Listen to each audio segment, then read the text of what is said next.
Sa Lunes pala, ano na? Walang pasok. Kaya meeting pala, Lunes eh.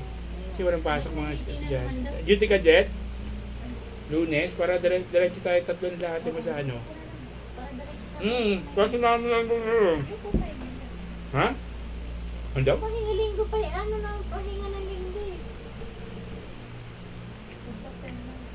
Kaya nga pa. Lunes? Ang duty, hindi linggo. Gaman, ayun. Dadalhin ko tumbler ko. Dalhin mo. Juan, Okay, ah. Libre ba ako sa warma? Ay, nauna.